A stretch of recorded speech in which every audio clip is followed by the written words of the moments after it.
I am going to consolidate 15 years of experience that I have learned in starting and running multiple successful businesses. But if you cannot commit to watching at least 5 minutes of this video without clicking off, then your business does not stand a chance. I am tired of seeing popular business gurus giving conceptual, flowery, fluffy advice on how to start a business and not actually teaching you how, and is the biggest distraction from actually getting started in your business and getting profitable. This is the video that is going to show you exactly how to start your business in 2024. I'm going to condense what I have learned in 15 years worth of practical small business advice down into just a few minutes for you here today. First, let's talk about getting started. The pre-startup phase, before you actually file your paperwork, register your business, get things set up, and take your first customer. Now, this part of the process is where everyone gets stuck. People conceptualize, spend hours on YouTube, go to speaker series, read books, and don't actually get started because the information that they find is not practical. It is conceptual. It's not going to show you how to actually start a business. Instead, it is going to take away your precious time that should be invested in actually getting started, figuring out what works, and growing that business. I want you to stop watching the online business gurus, stop reading all the books, stop going to the lectures and seminars, because you need to actually get started in order to learn what is going to work for you and your business, and in order to get it growing. Most people get stuck in this phase because they are so afraid that if they don't start off perfectly, they will waste time, money, and their business will fail. I want to take that pressure off of you right now by letting you know that you should assume that your business will fail. Your business is bound to have failures, hiccups, and things that are not very profitable. And the key is simply getting started, trial and error, testing the waters, seeing what works, and then following what works to a path of success. There is absolutely no way for you to figure out what is going to work with your unique business in your unique industry and location until you get started, see what works, and start tailoring your vision for your business around what is actually working, what is profitable, and where that desire lies. And then following that to build your business around it. This is going to be fluid. You're going to have to start with an original concept for your business and an original plan, but be open to molding it based on the feedback that you get from customers, clients in testing the waters. You must test out the demand for what you are trying to sell. And the best way to test that out is when you are in the earliest stages of developing your business. You're going to test both the demand as well as develop your expertise and knowledge in that particular service or product, whatever it is you're offering, side by side, simultaneously and concurrently growing both of those things at the same time. In doing so, you are not only going to develop a business and a brand for yourself, you are not only going to practice those skills, develop that talent, develop those products, and really make a niche for yourself, but you are also concurrently at the same time going to be building a following over on this side as you test the client demand for what it is that you are offering. As you are building and growing, you are not necessarily in the selling phase yet. And the best place to start doing this is by offering whatever it is you have to give for free. Now, this can be difficult because many people think that that might mean giving away their full services completely for free, which will leave you in a bad balance of overworking and not actually being compensated for the work you are doing. On the opposite end of the spectrum, we have those business owners who want to start immediately charging the highest prices, claiming that they know what their time is worth, but they have yet to develop a strong brand or portfolio of work or testimonials from clients.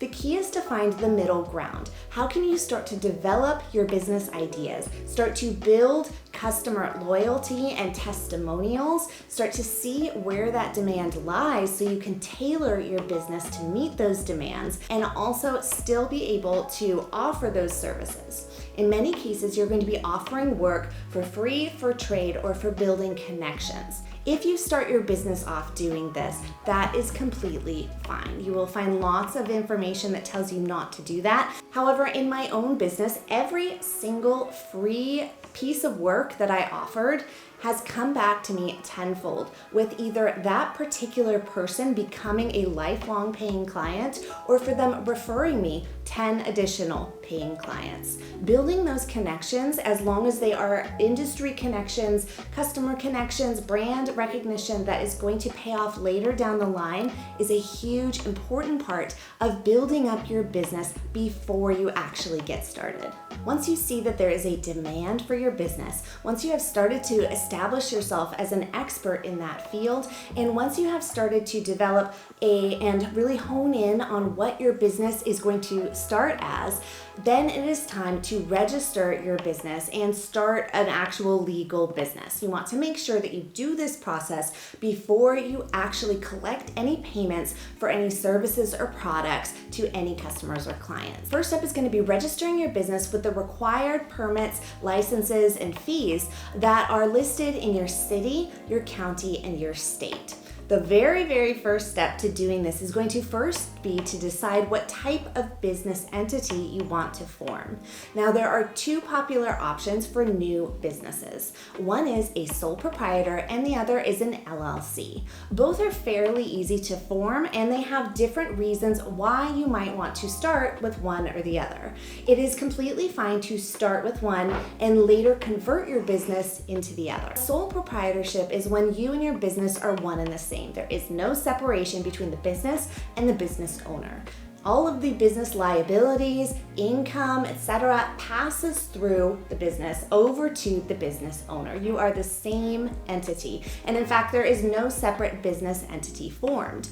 A sole proprietor is the default method of starting a business where you do not have to actually file any additional paperwork to form the business. Now, you then will be required by your city, state, and county to actually complete their registrations as well. But in the eyes of the IRS, a sole proprietorship is what the IRS defaults you to if you don't file any additional paperwork. A sole proprietor is going to claim their income on their self-employed income taxes, which is going to be done through filing Schedule C of your yearly income taxes. You're going to be subject to paying self-employed income tax. You're going to be subject to paying state and federal income tax, as well as self-employed taxes, which is 15.3%, which is a portion for Medicare and a portion for Social Security. Another option different from a sole proprietorship is an LLC, a limited liability company. A limited liability company separates the business and the business owner and actually forms a brand new entity just for the business. This is going to be a great choice for those of you that have personal assets like a home, a car, anything else that you want to separate from your business liabilities. An LLC is formed on the state level, and you're going to be required to register yourself and complete additional paperwork. Additionally, LLCs must pay an annual LLC tax, which differs from state to state. This tax is paid regardless of whether or not you had sales or your income threshold. Everyone is going to pay that LLC tax if you own an LLC. There are also a series of other compliance requirements that differ from state to state. There are 3 questions you want to ask yourself when you're deciding between a sole proprietorship or an LLC. Number 1 is, do I have personal assets that I want to have protected in the case that my business has a lawsuit taken upon it? If you have a home, if you have a car, if you have any substantial assets that you want to have separated, then you may want to consider an LLC. Number 2, you want to ask yourself, am I in an industry that is at high risk for a potential lawsuit? And do I want to protect those assets from those possibilities? For example, a business that sells consumables or products that are directly applied to the skin, or that is providing therapy, massage services, anything that has to do with a high level of potential for injury to a customer or client, is going to want to consider an LLC to protect their personal assets, because while you might do everything needed for that business to keep your customers safe, there is a higher potential that that type of industry could result in lawsuits. The last question you want to ask yourself when deciding between these two types is, am I regularly and consistently earning a higher level of income every year? If you are consistently earning over $100,000 every year, then you can have substantial tax savings by forming an LLC. Forming an LLC does not change the way that you are taxed automatically. In fact, as a single member LLC, you will be taxed the same exact way as a sole proprietor. The IRS is going to disregard your business entity for tax purposes, and all of that income is going to pass through onto your personal tax return.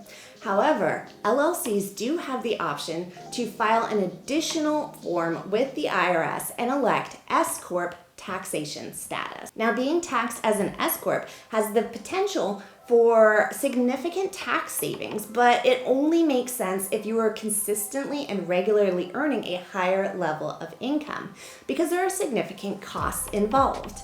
Being taxed as an S-Corp is going to mean that you must be required to hire yourself as an employee and pay yourself a reasonable salary.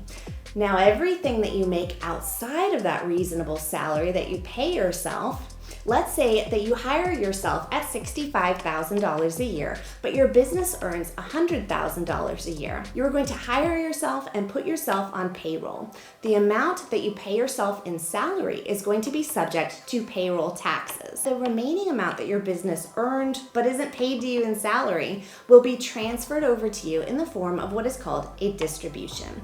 Distributions are not subject to payroll taxes, and they are not subject to self-employment tax. Therefore, you are going to be saving 15.3%, an amount that would normally be paid in self-employment taxes, on those thousands of dollars that you transfer as a distribution. Now, for those of you who are going to form an LLC, you are going to have to, number one, register with your Secretary of State, file your articles of organization, and file a biannual statement. You must also have in place an operating agreement, and your state is going to have some unique specifications about each one of those steps, and possibly some additional steps depending on the state. In order to form an LLC quickly and easily, I recommend using the tool that I have linked in the video description. Now, once you have formed an LLC, you are still required to be compliant with your city, county, and state laws for operating a business. In most cases, this is going to include obtaining a business license from your county clerk recorder's office, obtaining a seller's permit if you plan on selling tangible products, and in many cases, obtaining zoning clearance or a home business permit. This varies from county to county, so make sure that you research what is required in your specific city and county. If you choose to start your business as a sole proprietorship, number one, you are going to register your DBA, your doing business as statement, otherwise known as a fictitious business name statement. This is going to be recorded with your county clerk recorder's office. Next, you are going to make sure that you obtain a seller's permit if you are going to be selling tangible goods, and then you are going to register for your business license. Additionally, most counties are going to require you to get either zoning clearance for the place where you will be doing your business or a home business permit saying that you're going to be conducting business out of your home. The best place to look for these requirements is going to be your city and county's websites. A simple Google search of how to start a business in and then state the city is going to yield these government resources where you can find your city's business center information online and find those resources there. Next is obtaining an EIN, an employer identification number. Now, you do not necessarily need to have employees in order to receive an EIN from the IRS. IRS.gov provides EINs for free to businesses. This is essentially a business tax ID number that you will use instead of your social security number if you choose to do so. In order to open a business bank account, most banks are going to tell you that you need to have an EIN. So I strongly recommend getting an EIN first before you go on to the next step, which is opening your business bank accounts. Open a business checking account and a business savings account. This is going to allow you to have cash flow from customer payments go into your business checking, be used for everyday expenses, and then you're going to transfer anything for end of year or sales taxes over to your business savings. Now, you want to make sure that regardless of what type of business you are operating, you separate your business finances and your personal finances. Separating your business finances is required for an LLC, but not required for a sole proprietor. However, for having a clear set of business records and easy to figure out financial records for tax time, I would strongly recommend that you only and always separate your business and personal finances. Next, you want to take into account your insurance that you're going to need for your business. Things like general liability insurance, errors and omissions insurance, and health insurance for self-employed are just a few of the things that you will need to take into account as you are calculating out your expenses and creating a plan for starting a business. In many cases, industries require you to carry a certain amount of general liability insurance or industry-specific insurance to protect you and your customers in the event that something goes wrong. If you're in a service-based business, then general liability insurance is a must. And if you're in a business where a mistake could potentially cause a huge lawsuit, if something is left out or forgotten or something malfunctions, then errors and omissions insurance is a must as well. Next, you're going to be taking into account personal privacy protections. As you are registering your business, you will notice that you're going to be asked for your address, contact information, and in the case of an LLC, you will need the name of a registered agent, someone whose personal contact information is available and published online.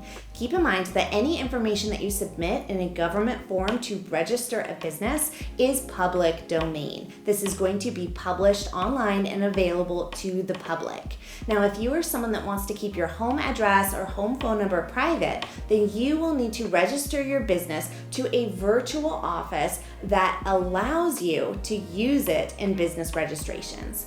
P.O. boxes cannot be used in registering a business, neither can a simple virtual address. However, there are many businesses that offer the service of virtual offices that specifically state that you are allowed to register your business to that street address provided. If you're an LLC, you'll want to make sure that you hire a professional registered agent service in order to use that registered agent to receive your essential communications and be listed online with their name and their contact information as the registered agent in the government documents that are published online instead of your own. Next, make a plan for your financial record keeping and make a plan for how you're going to conduct day-to-day operations, including business management software that handles contracts, invoicing, scheduling, etc. I have my favorite recommendations for all of these services linked in the description below. Do not try to reinvent the wheel here. You want something that runs smoothly, and in most cases, you need to pay for that in order to assure that you are not funneling in unnecessary energy at creating things that have already been created, systems that are Frankenstein together that don't work, and resulting in a bad client experience. Get these operations set up and running from the beginning and use things that are high quality, trusted, and proven. Let's talk about getting customers and clients in a way that is going to grow a sustainable business with not simply one-time clients, but trusting lifelong customers that not only convert, but refer additional business to you. A key element in developing a sustainable business is going to be to establish lifelong clients that not only buy from you year after year, but refer additional clients and become your biggest spokespeople. A key element in doing this is going to be to under-promise and over-deliver. Your customer service, your experience that customer or client has, and the product or service itself need to be far more exceptional than you lead on. Following this strategy is going to leave you with exceptional testimonials, reviews, pleased clients who feel that they received far more value than what they paid, and they're going to continue returning to you and sending others your way. This same treatment needs to be foundational to how you start your business. With those very first connections that you start building, you are going to always over deliver on what you promise. Before you charge customers and clients, you want to establish testimonials and positive reviews on your products and services. You want to make sure you have connections established around you of people who will sing your praises for your business, products, and services. And you want to build those up as you are in the business building stage before you actually market yourself to clients. Define your target audience, customer, or client.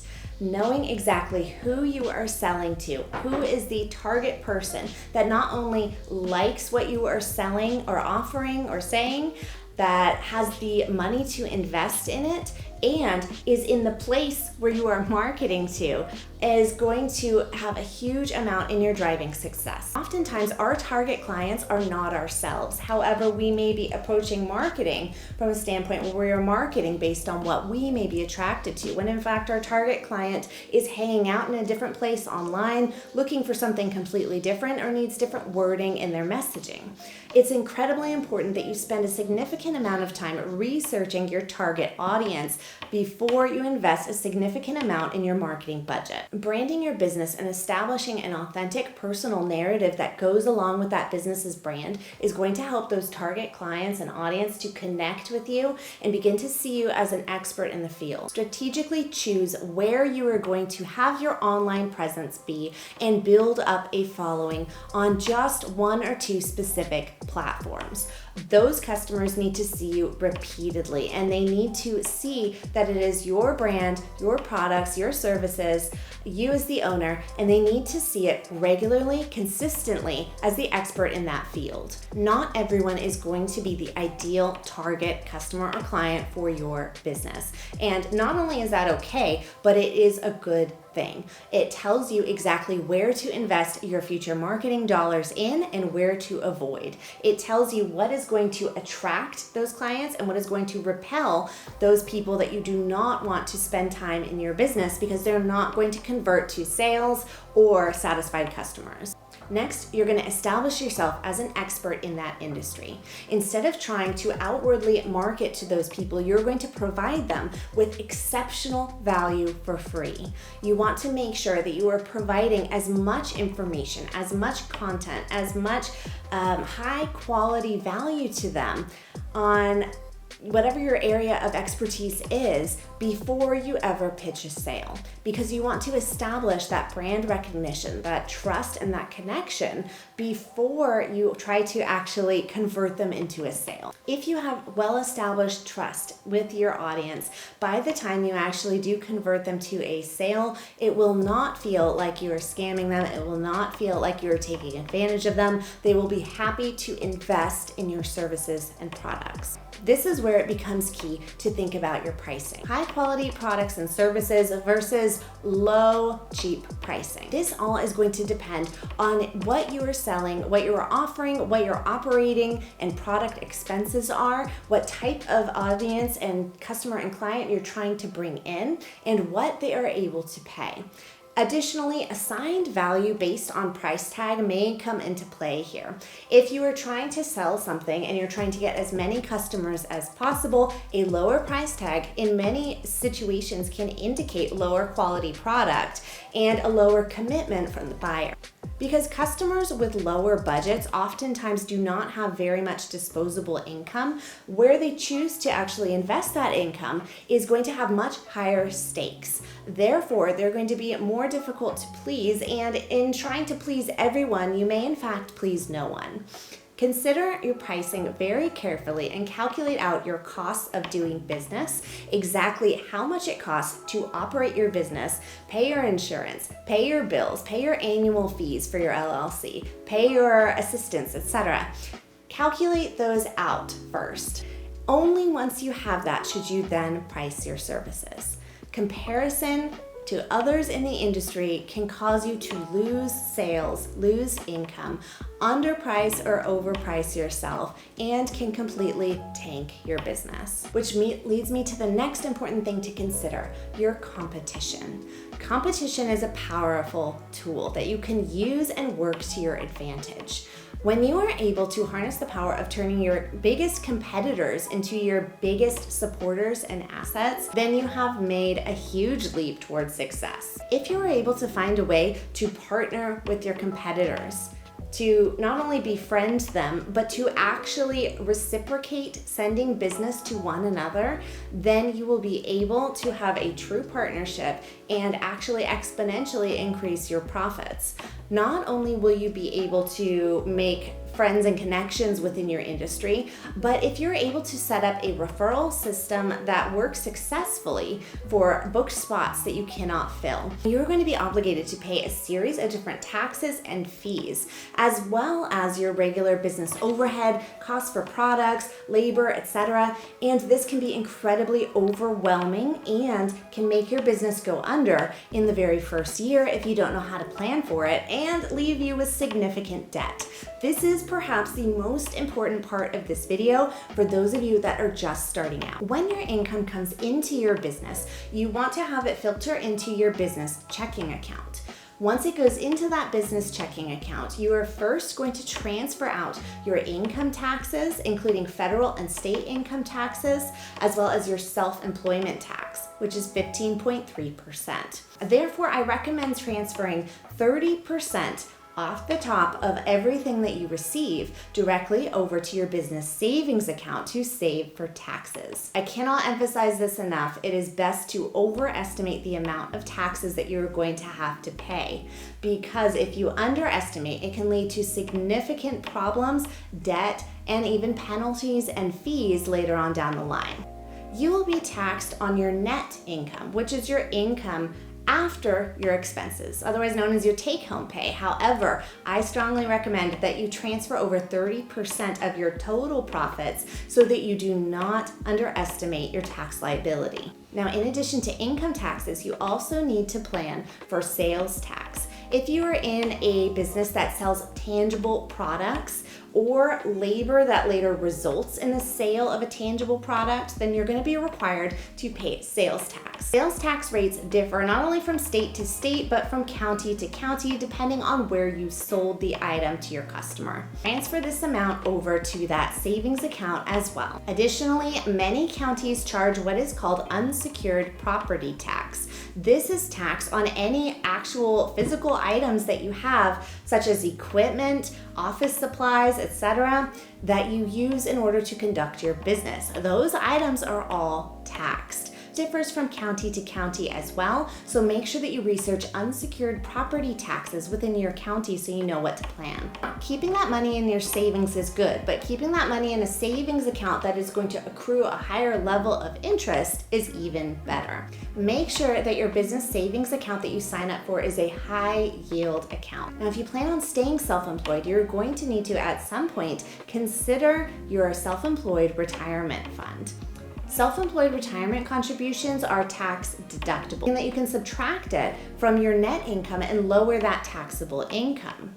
Even if you are transferring only a small amount, I recommend starting doing this right away so that that amount can be deducted from your net earnings, sent over to that account tax-free, and begin to accrue interest for as long as possible. While we're talking about finances, next let's talk about your self-employed income taxes. Self-employed income taxes can be incredibly daunting the first time that you do them. Self-employed income taxes are going to be filed on your regular annual tax return using Form Schedule C.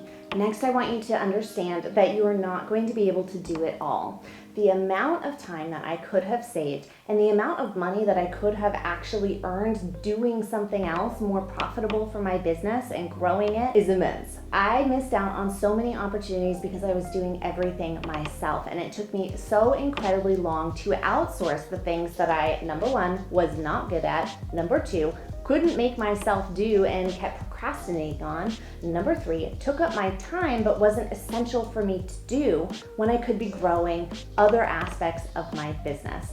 These are the things that will slow you down as your business grows and as you start to notice a lack of time and your business income start to plateau. If you're noticing that your income is plateauing and that you are left with not enough time to actually grow your business anymore, you feel like you are mostly treading water, then it is time to outsource, hire, or get independent contractors.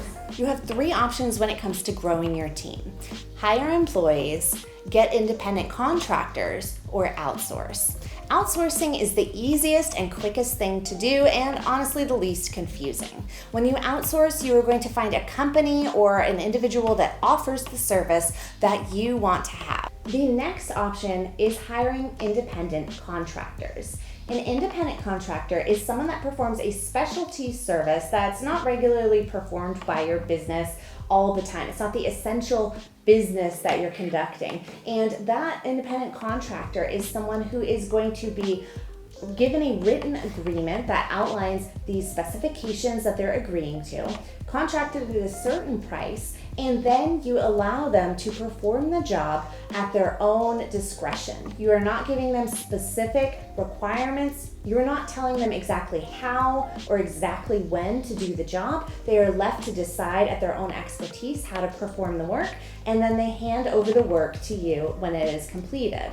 Now, this can be great because you are not necessarily having to hire on an employee, but there's a certain element of control that you do not have with independent contractors. Independent contractors are going to be paid by your business, and then you as the business are going to be required to issue them a 1099. Third option is where you have the most control, and it is to hire an employee. Whether it be a part-time employee or a full-time employee, growing your team can seem a little scary, but it is actually much simpler than you think if you find the right tool. Things like tax forms, payroll taxes, registering with your state employment board, and many other aspects surrounding hiring, payroll, and workers' comp are very specialized and state specific. The easiest way to hire an employee is using the tool that I have linked in the video description. One all-in-one tool. It is my favorite tool for hiring not only employees but also independent contractors, and makes everything super simple and all in one place. For those of us who are operating small businesses, who are not seeking out huge investors and creating massive online startups, we need to figure out how you can stop trading your time for money. In the early stages of your business and your startup and your growth, you are going to most likely be trading your time for money in a service-based business or even in a product-based business, because there's time that goes into sourcing, packaging, and selling products and services, as well as delivering for those clients. You need to make sure that once your business starts to be profitable and you start to plateau, begin to outsource to perform those services and functions for your business that you don't necessarily have to do. This can include things like administrative tasks, bookkeeping, working directly with shipments or products, working with clients, etc. There's a whole host of things that you can hire for, but what do you do with the extra time that will actually grow your business? The next step is going to be for you to consider how to stop trading your own personal time for money and instead create a product, a service, or a business model that allows you to create something once and then continue to profit off of it for years to come. This is going to include things such as group lessons, group coaching periods, or creating a larger amount of people that are your clients receiving services at once. This is going to include things such as creating digital products, online courses, subscriptions, and membership sites where people can continually find this and purchase it without you having to do the work over and over again. Things like affiliate marketing, sponsorships, funneling people into sales automatically are all different systems that you can look up to get into place for creating a more profitable business model that allows you to scale your income beyond simply trading your time for money. If you found this helpful, I want you to let me know in the comments what your specific key takeaways are, what you came to this video looking for, and what you found the most helpful.